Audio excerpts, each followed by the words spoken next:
We're talking about relationship and communication today, right? I mean, it applies to everything, but certainly our business relationships are much like the other.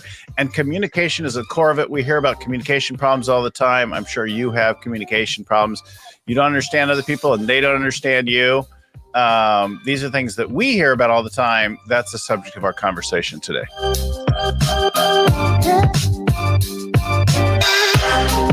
Hi again, everybody. My name is Bill Gallagher, scaling coach, host of the Scaling Up Business Podcast. We're here every week with you, talking to experts, authors, gurus, CEOs, etc., about what it takes to grow and scale your business and the leadership required in the process.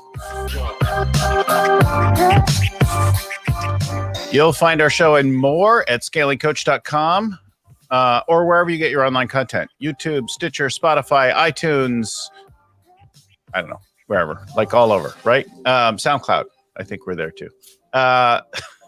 All that and more. But if you go right to our source, scalingcoach.com, register there, we'll give you a copy of the book for free, the Scaling It book. All right, I'm joined now by Debra Roberts, who's going to talk to us about her work in communication relationships. We're talking specifically about this relationship protocol and the communication protocol. There's a whole course around this that she teaches, going to share with us her approach to leveling up this whole thing. She's a regular Inc. columnist. She's been featured in Business Insider and the New York Times. She's a licensed clinical social worker. So anyway, she's got a lot to share with us. She's busy. Busy. Welcome to the show, Debra. Thank you, Bill. Happy to be here. And you're in New York? I'm in New York. I am. Where you're mostly dry now? Mostly dry. Yeah, we almost had a hurricane, but didn't, thankfully. So skirted the hurricane. Nice. And I'm here where it's smoky outside. Somewhat smoky. That's in Northern California. Fires rage not far away. We have now fire season is the end of summer. Oh, wow. It's tragic. I don't make light of it. I suppose I have to have a sense of humor about the absurdity of life in the universe. So yeah, the randomness of it all. All right. So we're going to get into this a little bit. Talk to us before we get into the core work and communication relationship. Talk to us about how do you arrive in this work, right? What's your background in this? Like, how did you come to focus on this? Sure. What is wrong with you? Did you say what is wrong with you? That might be my favorite question to date, by the way. Thank you. So when I was 14 years old, I had a good friend who had a drug problem. And believe it or not, at 14. And I didn't even realize I was in over my head. And at the time, I called an 800 number hotline to say to someone, I don't know what to do with this friend, but I think something bad is happening here. And that phone call changed my life because the person on the other end of that hotline made such a strong connection with me so quickly that I thought, how did she do that? And I had been in that situation a lot. I'd been trying to figure out what to do, and I was at a loss. And when I connected with this woman, she said to me, have you eaten dinner? How old are you? You know, you're kind of in over your head, all that kind of stuff. Anyway, I decided I want to be that person who can connect with people quickly and figure out how to be helpful to them. Fast forward, I became a social worker. I wrote a book. I took the information from all of my years in the trenches and working with businesses. And I created this communication model that I'm now, I don't want to say trying to change the world, but when you hear how simplistic and basic and uncomplicated my work is, you can see why everybody should have it and know about it, because we need to learn how to communicate even when we disagree. Yeah, it's really interesting what you said about this sort of original inspiration. For me, anyway, I think there are these moments in life where we figure out who we are and what life is about. And moments, often early, right? Somewhere between childhood and early teen years where something happens and we're like, oh shit, just got real. Yeah. And we lean into something, we discover strengths and we figure out survival mechanisms and how to get along and what we're good at and what we're called to and like that kind of thing. It's interesting. Yeah. I don't think I fully connected the dots of obviously where it would take me, but I knew I wanted to work with people. I knew I wanted to be helpful in some way. And it's kind of cool when you look back on those moments and you realize they really were outstanding situations that change the course of the direction that we choose sometimes, and for me, it was a huge choice that was that came about from that situation. Awful situation, by the way. Yeah, it's well, lots of kids experiment with drugs and alcohol and stuff as in that Yeah. age, right? Some earlier, and some are unscathed, and others are deeply affected, and some are lost along the way. Yeah, definitely.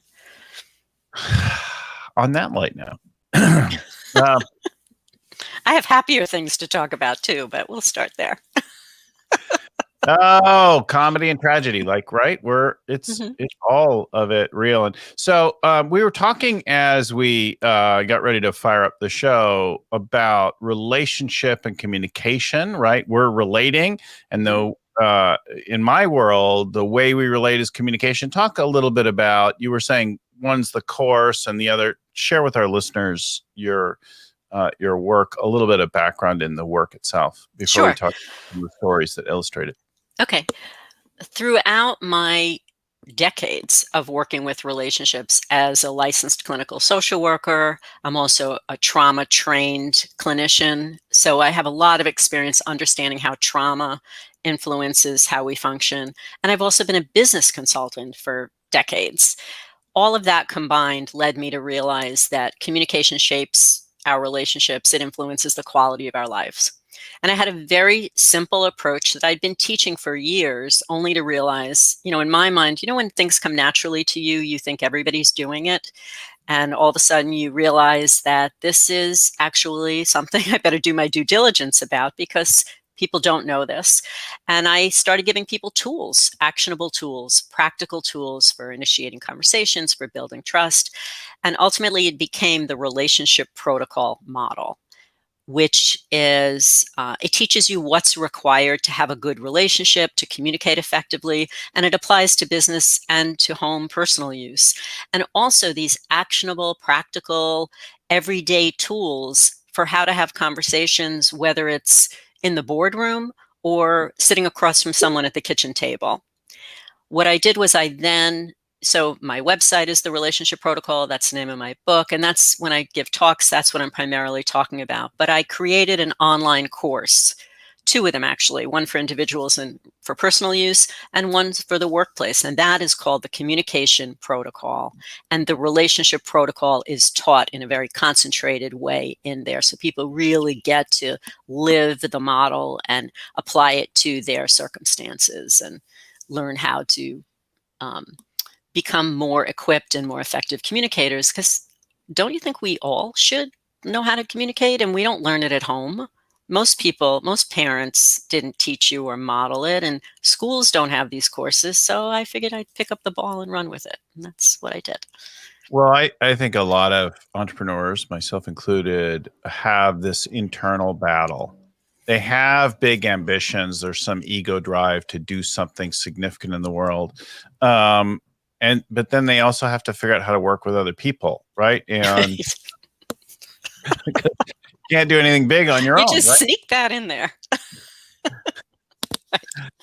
And then they're like, why do all these kind of people frustrate me? And these kind of people are a little bit easier, but they're still kind of annoying. And I have to figure out how to work with people because I want to get things done. And that, the majority are not like, oh, I just love hanging out with people.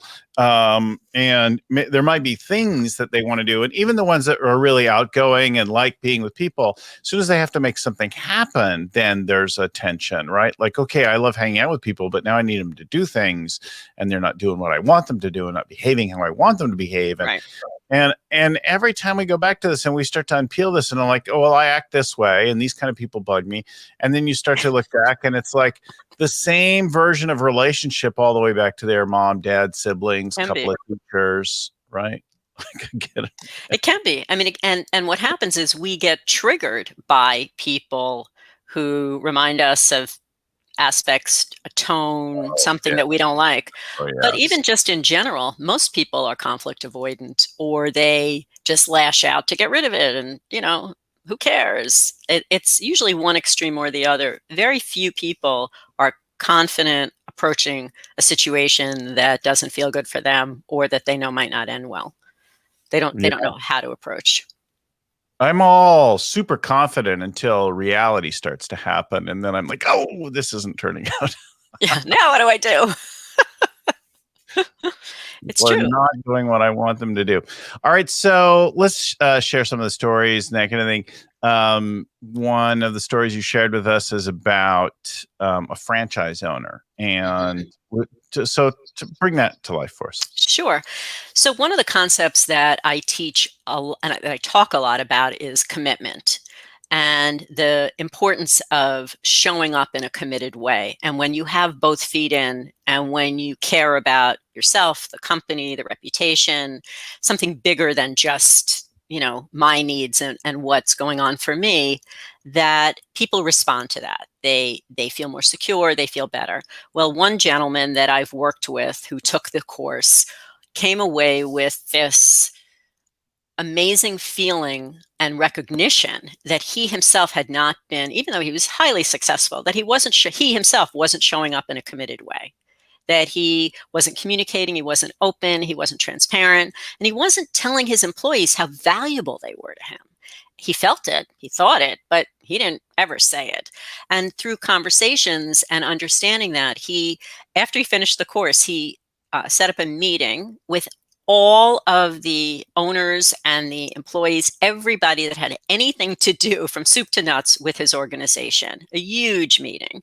And he got up there and he apologized and he said, I want to talk to you about commitment, and I want to promise you how I will start showing up. He said, in my mind, I was committed and I was showing up, but I'm going to show you that I'm committed. You're going to see me around. I'm going to be going more often to the franchises. I'm going to be communicating more with you. I care about how you feel, and I expect the same from you. I want to see you all show up differently as well. And it changed the entire culture of his organization just by that wake-up call of understanding the true essence and the value and the outcome that you can get when you show up in a committed way. And you kind of demand that discipline and that dedication from the people around you. So I thought that was a really empowering story and a simple one, because we don't think in those terms, but when you give people language, it can change so much. So where did the impetus for that come from? What was the trigger that had him think he needed to go have a meeting like that and tell him something? I think that a lot of times we're in our own world and we know, right? And we know, we're concerned with ourselves and what we're feeling, and we're busy. And sometimes we walk into a room, we don't even notice the people around us. We all do it. And that's kind of how he was living. He took over a family business. He grew it, tenfold, but he did what his dad did. And what happened was he realized that he didn't want to do just what his father did. He wanted to be better, and he wanted to, for the way the world is today, it is different. And this was pre-COVID, but the world is different, and being able to show up and tell people with your words that they matter and that you care about them and that you want the people that are right below you to bring the same energy.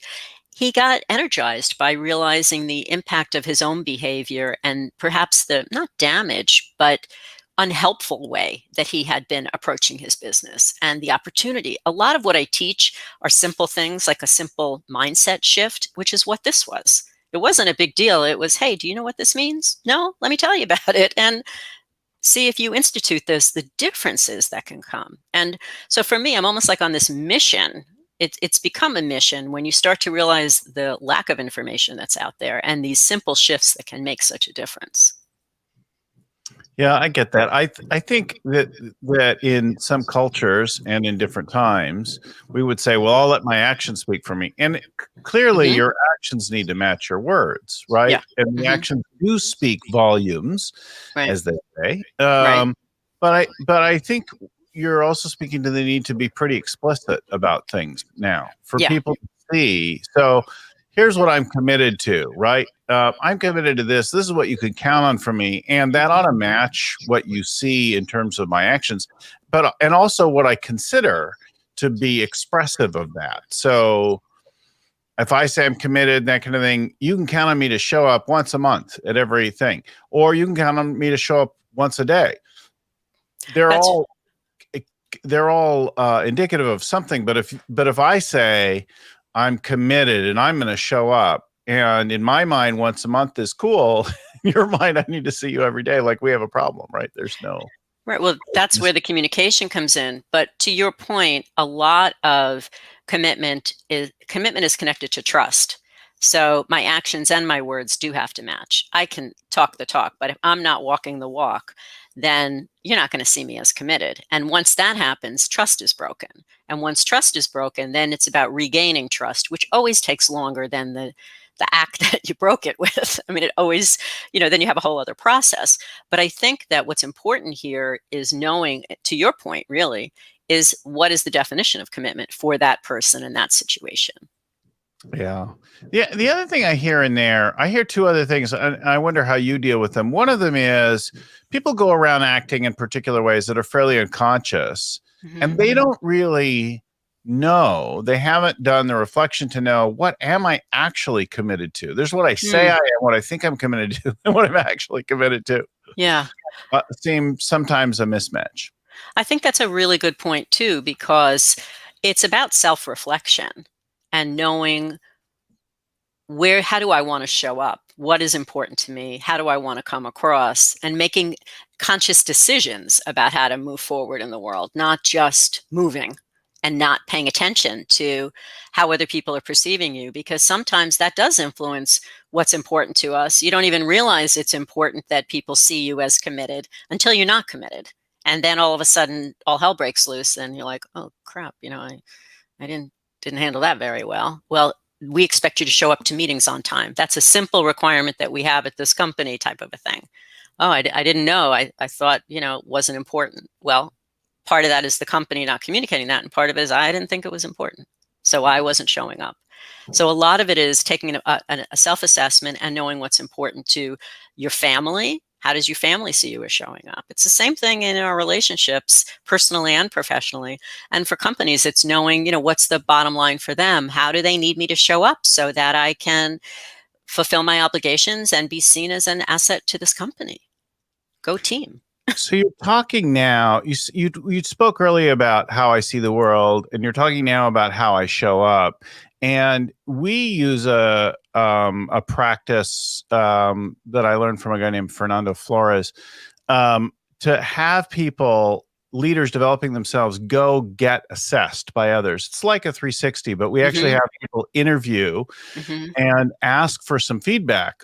What am I good at? And not like it's the truth, but that they want to know how others perceive them. Because if you think you're perceived this way and you're acting that way, like there's Hmm. a big disconnect.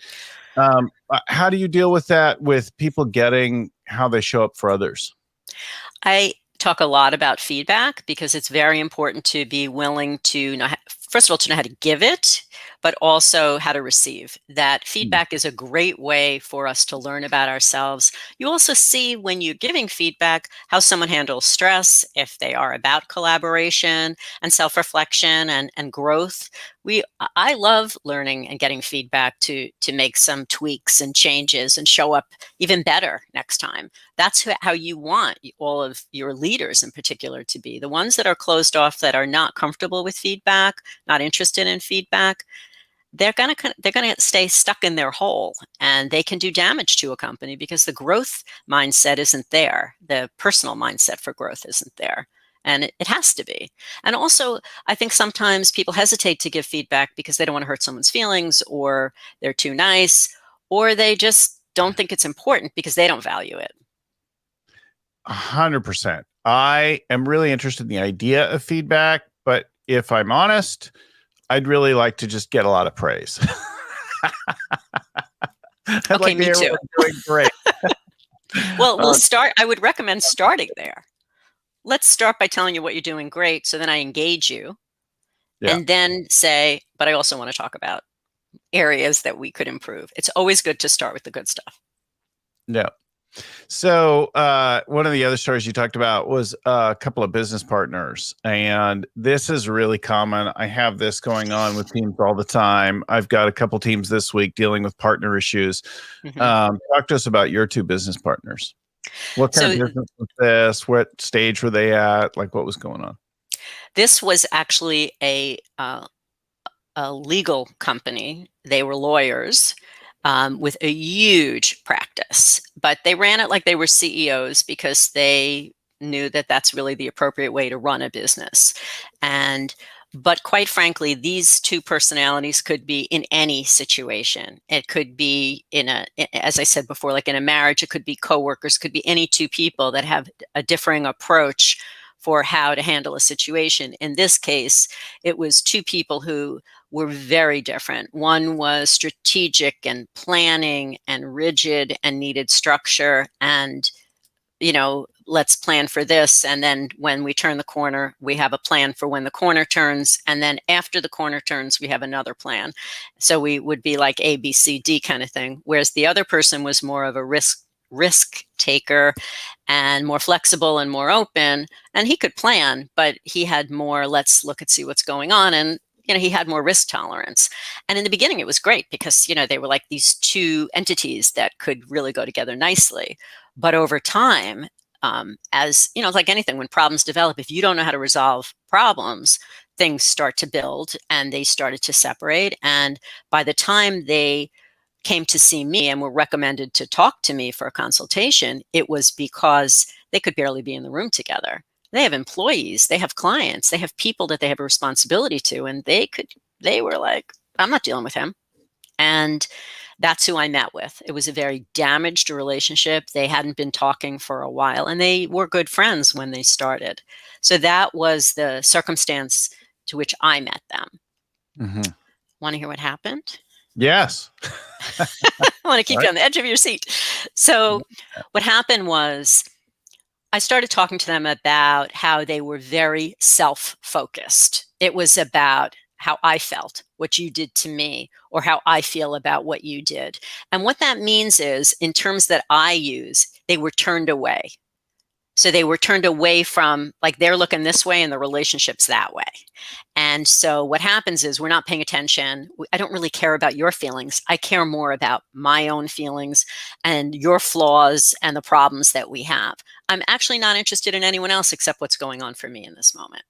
And so my job was to help them realize that there's a bigger picture at stake. There are other people involved, not just them, and that either they were going to dismantle this business, which neither one of them wanted to do, or they were going to wake up and realize they needed to do what I call shifting your thinking and turning towards the situation. You don't even have to like the guy, but you have to be willing to turn towards for the sake of something bigger than the two of you.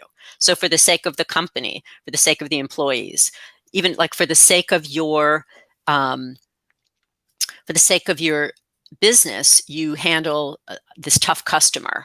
You turn towards him, even though you'd rather run in the other direction, for the sake of your paycheck, for the sake of your marriage. As I always say, you're nice to your mother-in-law. So in this case, for the sake of, don't smile when I say that, for the sake of your business, it's not like grow up. Come on, guys. But it was essentially saying, this is a wake-up call. You are about to risk this incredible opportunity of a business that you've built because of your own need to protect yourself and get ticked off at this guy. And so when I got them to realize that for the sake of something bigger than themselves, they could turn towards each other and value the other person. And I said, you used to value each other. So you used to value your differences. You just don't know how to resolve problems and talk to each other in a respectful way. And you have to shift your perspective so that you can at least start to get on the same page that the company is more important than any of the BS that you two are pulling right now. And that's, I'm kind of a straight shooter. So, and it worked. And just from that shift of realizing they both had to get out of their own way. And not that everything got resolved in that, one conversation, but they were talking to each other. And this same strategy has been used in families where people have not communicated with each other in years, or in marriages where they're headed for divorce, or businesses that are about to get dissolved. Everything from that to, we're having an argument and I'm annoyed at you. It's the same thing. It's because you're important to me and I value you, I need to turn towards. So that was my little fix for them. To step out of their own needs and look at the picture. The bigger picture is more important. I like that you connected it as well to family and romantic relationships as well, because I know that, like, when I'm having an argument in my family or my marriage, there is something that I'm unhappy about, something that I'm not getting, that I'm irritated with, and I'm focused on that, and I'm like, and I'm like, what the F is the matter with them? And like that. Right. And if I stop and go, yeah, I'm not getting what I want, I'm upset here. Mm-hmm. But then if I also include what's it like for them, what's going on over there, it gets really interesting, right? Yeah. In the case of family and wife, for the most part, I love them. There might be distant family members that, if you're honest, you're like, yeah, I don't know. Give or take. We love them. Right. And we care about them in our work lives, in other areas in our communities, that kind of thing. I think there's much more of a willingness to, like, write them off. Like, whatever, you're out of my life. Like, I'm going to go around you. I'm going to bypass you. I'm going to crush you. I'm going to cancel you, whatever it is. Right. But I like that you said in service of something else, because while we might be willing to write off the other person, we'll look at the business and go, yeah, but I'm really committed to something here. I've been working on this thing. I've got a lot invested in this business. In the interest of the business, I might want to think about what the hell is going on with them. What's it like for them? Why are they doing this that they're doing? Because it's perfectly natural for them in their world that they're doing whatever they're doing. Yeah. And how it affects everybody else in that circumstance. Yeah. So the two key elements of the relationship protocol model are exactly those two things: commitment and turning towards. You shift your thinking and you're more relational. And we do that in all of our relationships. We do it, whenever I'm annoyed at you, I'm like, yeah, whatever. Even like that little moment, I'm turned away. But because I'm committed to the relationship, that guides how I communicate with you, how I relate to you. And when we stay turned away for a longer period of time, like these two gentlemen, then it gets dicey. And we have to be reminded, oh, wait, I care about this person, or I care about the situation, I care about the circumstances. It's larger than me. And I need to wake up and realize that I can, and again, it's a perspective change, but every healthy relationship has commitment and has that turning towards mentality. And when it's not healthy, or it's not working, if you think of all the relationships you're in your life, personally and professionally, that work easily, there's a commitment. You're both committed. You don't have to say it. It's there. And the other person matters to you. They matter, and you matter to them. That's there. That's a given. When there's a question, then you have to say, am I not showing up in a committed way? Are they not showing up? Are we not being relational or thinking bigger? That's how you can solve these problems right away. When you're meeting with the people later on today, or whenever you said you're having those meetings with the teams, I do this with teams. I did this with a Fortune 500 company that had teams that were operational teams and engineering teams and project management teams. And they were all going in 12 different directions, doing their own thing for the sake of their team to try to function as best they could, but they were colliding with each other because they had different agendas and different objectives. And after we met, we started talking about, you have to recognize that there are different places that need to operate together more as a system.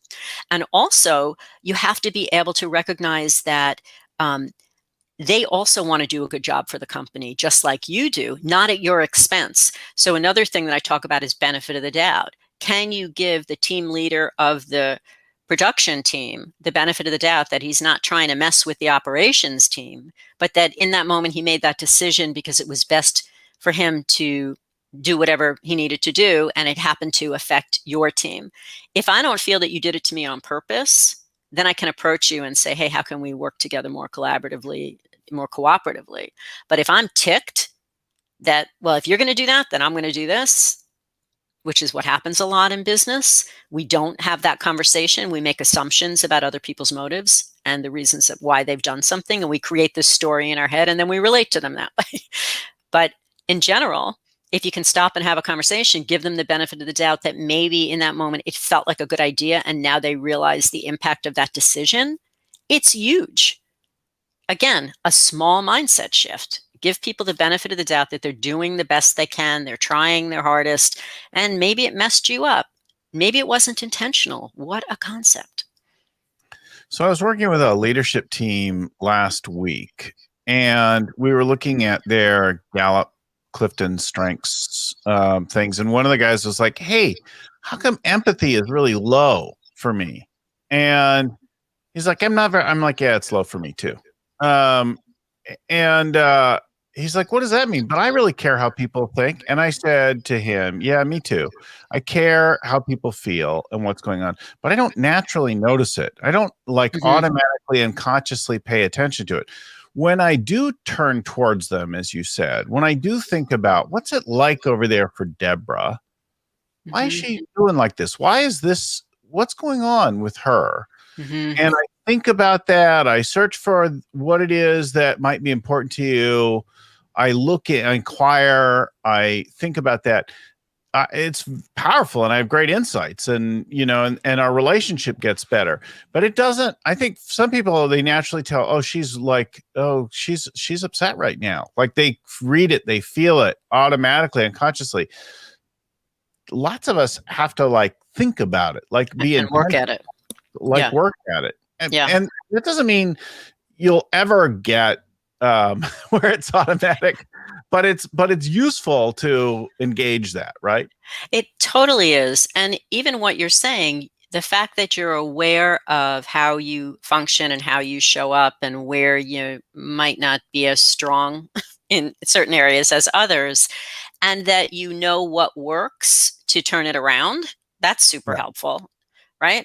I mean, I can't make you this incredibly empathic person, but I can suggest that you do something that I call checking in with yourself, which means I want you to increase your awareness about yourself, and maybe you can use it to increasing your awareness about those around you.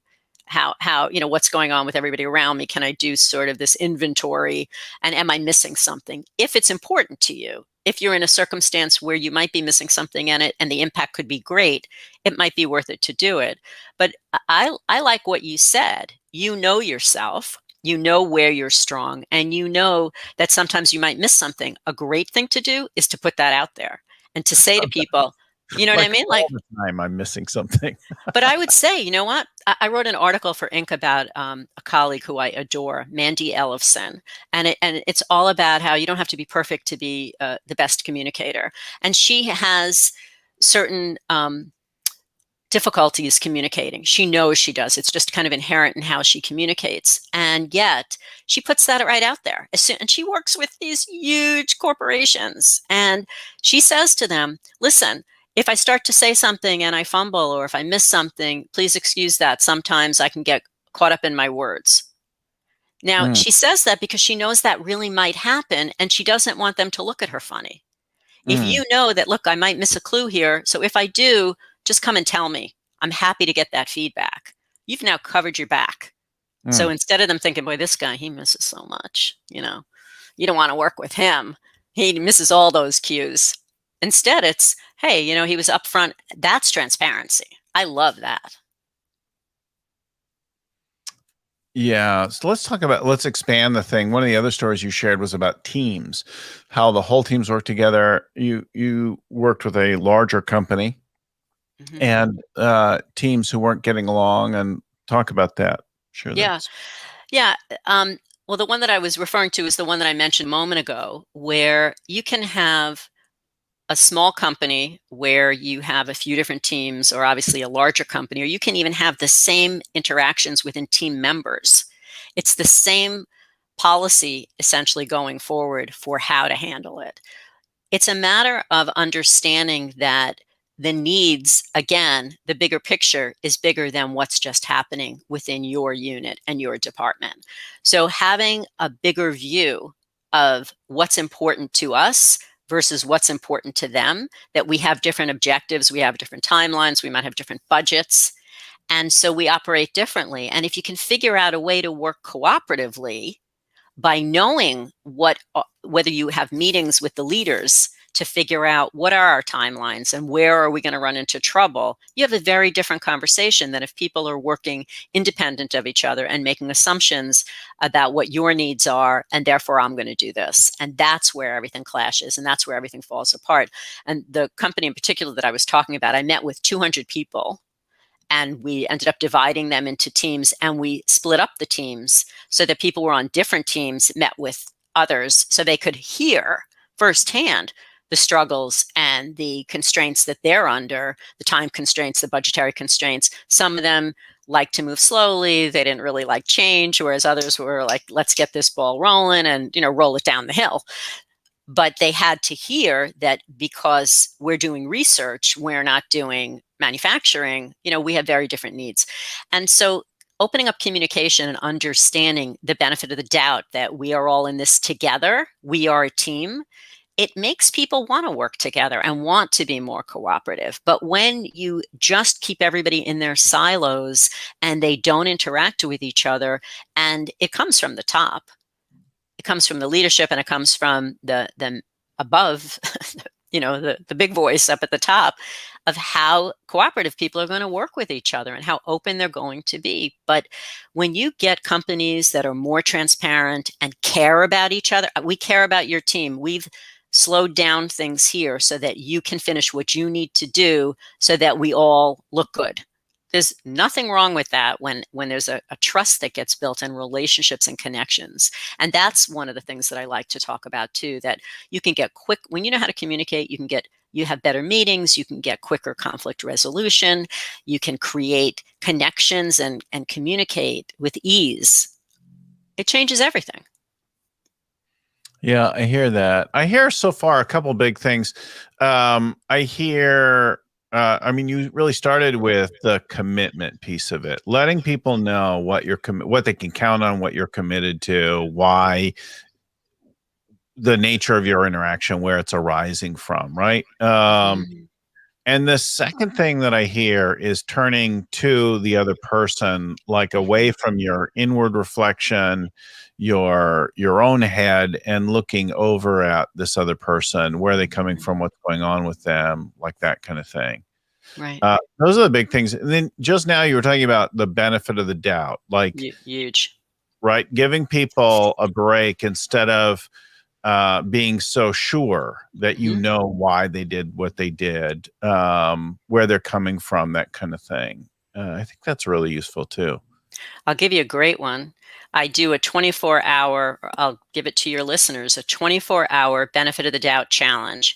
I challenge every one of you from now for 24 hours, every important conversation that you have, and it doesn't have to be a big one, but every conversation that you're having, give the other person the benefit of the doubt that they also want to have a good outcome, that they also want, that they're doing their best, that they want to get along with you, whatever it is that you seek, that perhaps they seek it too. Go in with an open mind, be curious and interested in what they have to say, and see how that changes the interaction. See how it changes how open you are to communicating with them and what you get from them when you approach by giving that open benefit of the doubt. It's huge. It can make a big difference. So you're saying go into the conversations where it's not all swimming and easy and just go, they probably want the same kinds of things that I do, right? Yes. If you approach someone, even the most challenging person, I know of so many stories where CEOs have avoided conversations or firing someone who they knew they needed. The worst mistake is to not fire the guy you're supposed to fire. And in this situation, they wouldn't even have a conversation with them because they Mm, didn't know how to approach. But the mm, best way to approach is, but hey, I know that you want that this company is as important to you as it is to me.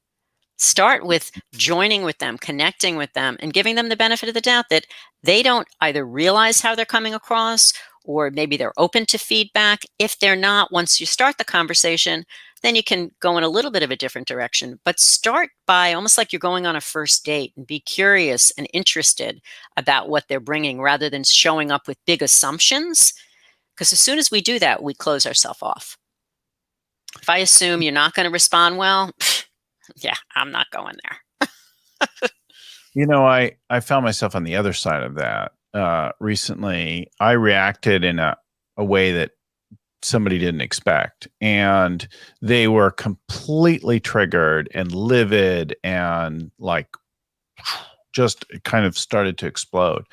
Um, and uh, and the I later I understood totally how they'd seen it, and it was completely different than how it occurred for me or my intention or any of that kind of thing.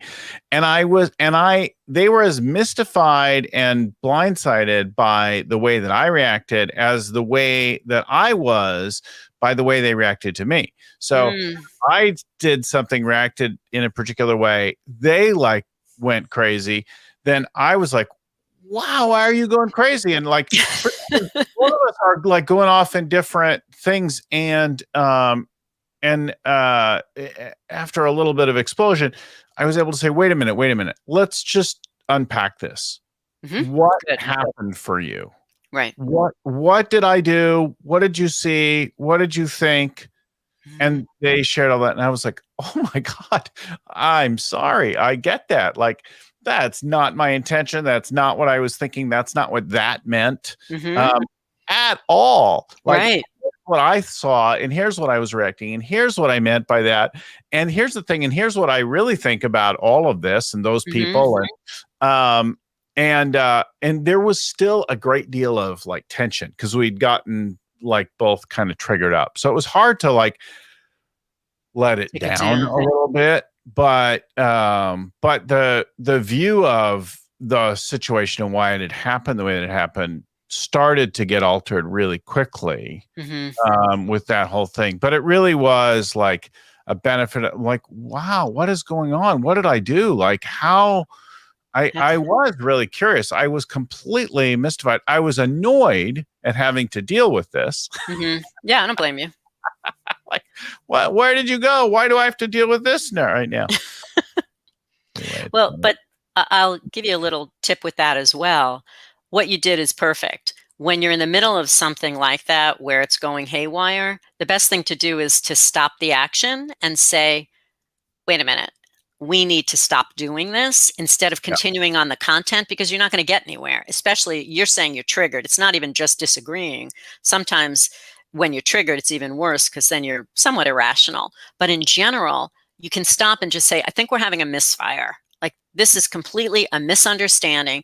And then the best thing to do is to own your part. When they say to you, well, Bill, look, I think this is what you were saying. You can say, I'm sorry that that's what you heard. That isn't what I meant. Give me the benefit of the doubt that I didn't mean it the way that you took it. Okay. And then they say what they meant, and you can say how you interpreted it, and you're giving them the benefit of the doubt that they didn't mean it the way that you were taking it. And once we do that, sometimes depending on how invested we are and how we're feeling, sometimes hopefully we can let it go. And that's also right there is an example of the relationship protocol in action. It's about trusting intentions, giving the benefit of the doubt, and resolving conflicts by owning your part, even if what you did, you didn't realize you did, you think they're having a ridiculous reaction. But if I own my part and I say to you, I don't want you to feel that way. Geez, I'm really sorry that I made you feel that way, or I'm sorry for the misunderstanding. Just by doing that, people have a lot of respect for that. And you're not doing it from a place of weakness. It's actually from a place of strength. And intentions are really big. Yeah. No, I, in this case, I completely did what they thought I did. I reacted the way they thought I reacted. It just meant something different to me. Whatever it is, though, there was a misfire somewhere. Yeah. Well, listen, Deborah Roberts is her name. The company, we'll put it up there in the crawl. We'll put it in the show notes, therelationshipprotocol.com. That's where to go and find out more information about Debra at therelationshipprotocol.com. Thanks, everyone, for listening. Big thanks to Lucy Summers, producing our show in the background. You'll find all our shows and more at scalingcoach.com. Wherever you get it, like, subscribe, you'll get them every week. We put out a couple shows every week. And so we've got lots of this. And there's a whole back catalog on everything to do with people, strategy, execution, cash, and the leadership required to grow your company and survive the process or even enjoy the process, right? You'll find all that and more at scalingcoach.com. Thanks also to Vern Harnish, author and creator of the Scaling Up Framework, the original Rockefeller Habits, and to the folks at Podfly Productions who put our audio out each week, get it cleaned up, get the show released. Albie Burge, audio producer. Ein Kadena, who writes up our show notes, to McGowan, who proofreads everything. Thanks again, everyone, for listening, for watching. Keep scaling up. We'll talk to you again next time. Bye-bye.